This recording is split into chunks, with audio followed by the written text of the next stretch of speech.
Estamos começando mais um Antenados na Geral para todo o Brasil, aqui pela Boas Novas, entrando na sua casa. Hoje você vai aprender demais sobre a Bíblia, na nossa série de personagens da Bíblia. Toda terça-feira fazemos isso, para você aprender um pouquinho mais, se inteirar dos personagens. E hoje nós vamos voltar um tempo nos primórdios, lá em Gênesis. Vamos falar sobre o terceiro e o quarto habitante, vamos dizer assim, na Terra, os dois primeiros homens a nascerem de um parto normal. Você sabe quem foi? As primeiras pessoas a nascer de um parto normal não foi Adão e Eva não, queridão. Um foi de palavra e outro foi de costela. O parto normal, Caim e Abel. Vamos falar sobre eles hoje, a importância deles na Bíblia, porque são lá, que lições podemos tirar até nos dias de hoje sobre aquilo que nós lemos sobre Caim e Abel. Você pode participar com a gente aqui no Antenados, pelo Twitter, internet ou ligando para cá, enfim. Todos os meios de participação e interatividade estão inscritos aí na tela. Participe conosco, vai ser um prazer ter você, a sua audiência. E hoje está muito bom, os pastores aqui vamos conversar, gente. Você tem que abrir sua Bíblia aí. Eu sempre falo, terça-feira é o dia de aprender. A nossa EBD do Antenados na Geral é a terça-feira. Abra a sua Bíblia aí, vai aprender um pouquinho com a gente.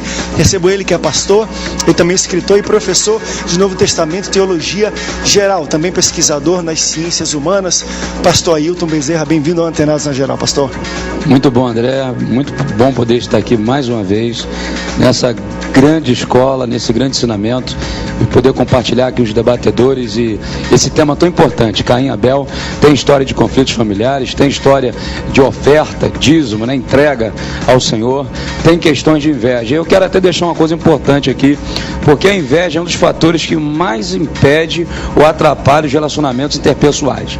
E Provérbios 14:30, a Bíblia fala o seguinte, que a inveja é como podridão nos ossos, ou seja, dá um efeito psicossomático direto na vida daquele que é invejoso.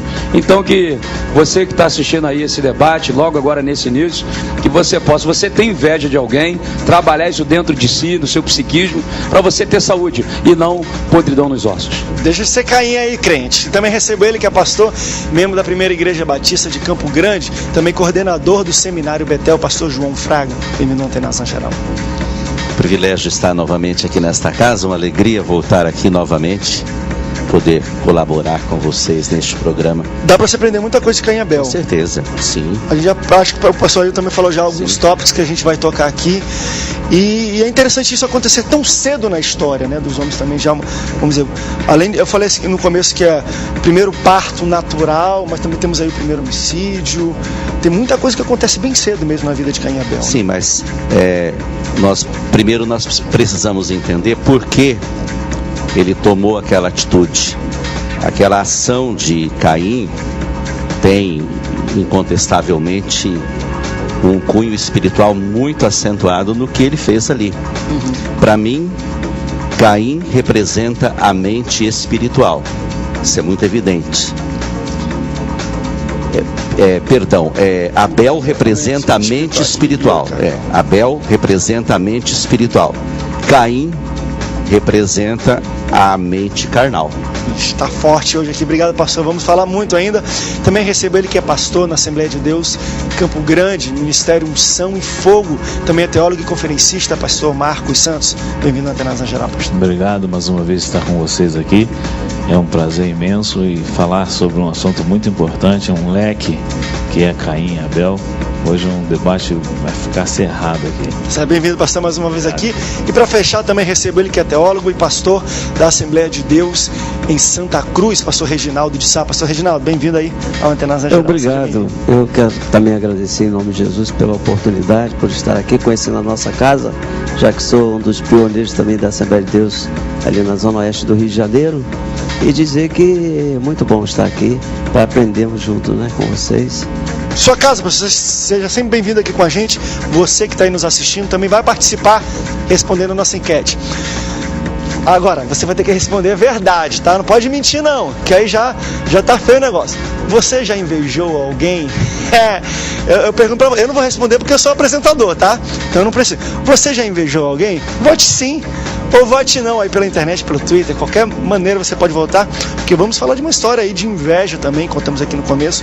Talvez seja o valor negativo que a gente mais tira dessa história, a questão da inveja, onde a inveja pode levar um homem, é na história de Caim e Abel. E eu também quero falar logo no começo do Antenados. Você que está assistindo a gente agora e sempre assiste diariamente, torne-se um semeador da Boas Novas. Você está acompanhando a campanha aqui de semeadores que nós fazemos.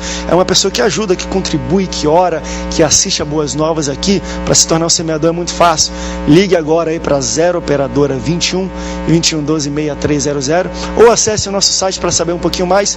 Você se torna um semeador todo mês, recebe aí na sua casa um brinde, uma revista Semear, para aprender o que nós fazemos aqui na Boas Novas, tá bom? Espero que você se torne semeador e contando aí com a sua audiência. Pastores, uma coisa que eu achei interessante, até pesquisando e conversando, é o quanto muitas pessoas que se dizem crentes, cristãos ou católicos, cristãos, vamos dizer aqui no Brasil, não acreditam que a história de Caim e Abel, até de Adão e Eva, foi realmente verdade, foi algo assim. Não, isso aqui é uma coisa lúdica para se passar valores, porque como é que pode o cara sair daqui, Adão e Abel, e matar o irmão e tudo mais? Caim e Abel realmente existiram como homens, não existiram como homens na terra. E eles nasceram quando ainda Adão e Eva estavam no paraíso ou depois do pecado? De onde vieram Caim e Abel? Qual foi a infância deles? Ainda estavam no paraíso ou já tinham sido expulsos, Adão e Eva, quando eles nasceram? Bom, a ideia que nós temos, biblicamente falando, em Gênesis 3, versículo 24, 23 e 24, é que Adão e Eva são expulsos do paraíso, devido ao pecado. Diz a palavra de Deus que o Senhor colocou uma espada, refugente, querubins, para guardar o caminho da árvore da vida, para que eles não retornassem. E se eles voltam e tomam da árvore da vida, sem a graça de Jesus, se tornariam como o diabo, sem solução e sem perdão. Então, a ideia do nascimento de Caim e Abel se dá posteriormente. Não há cronologia exata, nós não trabalhamos não dá para entender ou mensurar o kairós de Deus, a cronologia exata em vários fatos da Bíblia. Todavia, a ideia bíblica que se dá é que Caim e Abel nascem posteriormente à queda, né? Não que eles sejam fruto do pecado, porque Santo Agostinho ele tentou defender essa ideia, tomando base Salmo 51:5, quando Davi fala assim: iniquidade me concebeu minha mãe, eu fui gerado em pecado, né? Na verdade, eles não são fruto de pecado, eles são fruto de algo que Deus já tinha dito em Gênesis 1:28, crescei-vos, multiplicai-vos e enchei a terra. Então Adão e Eva obedecem essa premissa que já estava dentro da anatomia do próprio ser. Ele descobre o prazer, ele descobre a sexualidade, enfim, só que eles pecaram, transgrediram o propósito eterno.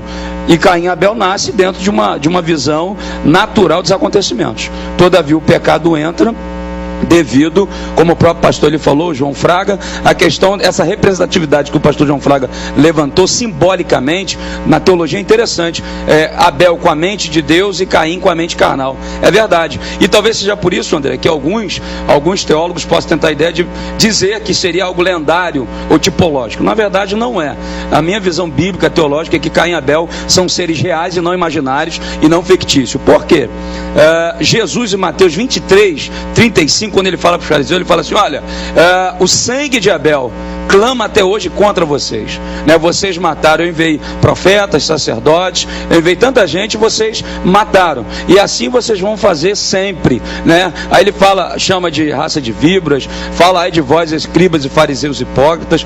Ou seja, o sangue de Abel, ele vem clamando, e Jesus narra Abel. Em Hebreus 11:4, Abel é citado não como personagem fictício, mas como um personagem histórico. Hebreus 11:4 diz o seguinte: que pela fé Abel obteve maior testemunho do que Caim, porque ofereceu algo superior do que, ofereceu algo superior a Deus do que Caim, né? E ele dá testemunho mesmo depois de morto. Então, ele não é um personagem fictício, é bíblico, é o neotestamentário, veterotestamentário também, ou seja, no Antigo e Novo Testamento nós temos os personagens, tanto Caim quanto Abel. Existe uma ação de alguns, e a gente leva isso para o lado espiritual, de que tentar colocar a Bíblia, a palavra do Senhor, como não existente. né? Nós temos obra de ficção. Algo de ficção. Muitas pessoas leem a Bíblia e não acreditam. Daqui a pouco vamos dizer que nós viemos do macaco, e vão firmar isso e vão achar isso dentro só falta achar isso dentro da Bíblia. E quando na verdade nós viemos dessa geração de Adão e Eva, e as pessoas tentam colocar isso aí como algo fictício. E realmente isso tem sido para muitas pessoas uma confusão terrível, né? Uma confusão terrível. Ainda bem que hoje tem um debate sobre Caim e Abel, e nós podemos dizer que somos apostamos e temos a certeza de que a palavra do Senhor nos ensina que existiu Adão e Eva, existiu o paraíso, existiu toda essa condução para que nós pudéssemos estar aqui hoje. Agora eu quero trazer algo acerca de Caim tão interessante, que Caim veio depois do pecado. Então manifestou-se aí, na grande verdade, uma grande luta em que nós hoje vivemos. É uma questão de escolha, né? Caim escolheu o lado errado e Abel escolheu o lado certo. É uma questão realmente de dedicação e escolha. Então, quando nós olhamos para a vida de Caim, nós aqui em off estávamos até brincando, onde estão os Caíns de hoje, onde tem encontrado, procura dentro da igreja os Caíns, e que na verdade existe, né? A gente vê aí, está claro, e quando a gente começa a analisar essa questão, é uma questão de escolha. Caim escolheu o lado errado, o obscuro da vida, e começou a viver aquilo ali. E eu vejo hoje as pessoas tomando o mesmo caminho de Caim, tomando uma posição errada, né? Tomando uma atitude errada, escolhendo os seus sacrifícios de maneira errada. E muitas das vezes essas pessoas, ela se coloca numa posição com relação à posição de Caim, que ela vem atropelando ministério, pastores, igreja, e aí vai sucessivamente. E realmente hoje nós estamos enraizados no nosso meio bastante Caim, e nós precisamos hoje despertar para os Abéis da vida. Deus está nos despertando para os Abéis. Cadê o Abel da vida? Cadê você? Acorda, precisamos acordar e oferecer um sacrifício genuíno ao Senhor, que as pessoas hoje estão trocando, uma moeda o Evangelho hoje, né? E a gente precisa tirar essa moeda. Por isso Caim pecou, querido, porque Caim não estava preocupado com Deus. Caim estava preocupado com ele, estava no mundo carnal, preocupado com seu bem-estar. Abel não. Abel estava preocupado em dar o melhor para o Senhor. E quando nós nos preocupamos em dar o melhor para o Senhor, nos tornamos verdadeiramente um Abel na terra.